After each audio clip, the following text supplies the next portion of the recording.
When the Thompson family inherited an old portrait from a distant relative, they thought it was just a curious piece of family history. The painting was large and ornate, depicting a stern-looking couple from the late 1800s. The man had piercing eyes, and the woman's expression was cold and unreadable. They hung it in their living room, not thinking much of it. But within days, strange things began to happen. It started with the eyes. Emily, the youngest daughter, was the first to notice. "Mom, their eyes are following me," she said one evening. Her parents laughed it off. As the days went by, they began to notice it too. No matter where you stood in the room, the eyes of the couple in the portrait seemed to follow you. And then, the expressions began to change. At first, it was subtle. The man's stern face seemed to twist into a faint smirk. The woman's cold gaze turned into something darker, something almost menacing. The Thompsons tried to convince themselves it was just their imagination, but the changes became impossible to ignore. One morning, they woke up to find the woman in the portrait glaring at them, her lips curled into a sneer. "We need to get rid of this thing," Mr. Thompson said, his voice trembling.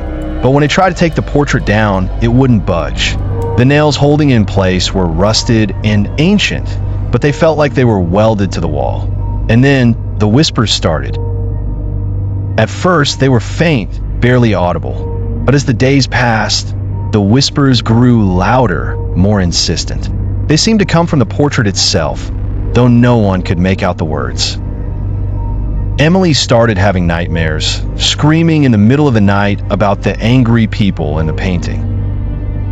Mrs. Thompson began to feel a constant sense of dread, as if someone was watching her every move.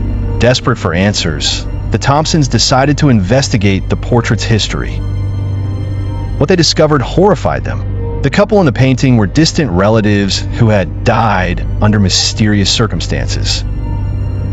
The man had been accused of witchcraft in the late 1800s, and the woman was rumored to have made a deal with dark forces to protect their family. But the most chilling detail was this. Every family who had owned the portrait had met with tragedy, unexplained deaths, disappearances, and madness. The Thompsons tried everything to get rid of the portrait.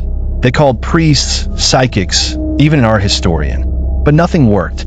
The portrait remained on the wall, its expressions growing darker and more twisted by the day. And then, one night, the unthinkable happened. Emily woke up screaming.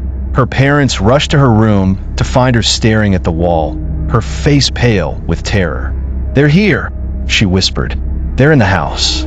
The Thompsons fled their home that night, leaving everything behind. They never returned. But the portrait didn't stay abandoned for long. It was found by a new family who thought it was a beautiful antique. They hung it in their living room, unaware of its dark history. To this day, the portrait continues to haunt whoever owns it. Some say the couple in the painting are cursed, bound to the portrait for eternity. Others believe they're not trapped at all. They're waiting, watching, and biding their time. Because the truth is, the portrait doesn't just change. It chooses its victims. And once it has you, it never lets go.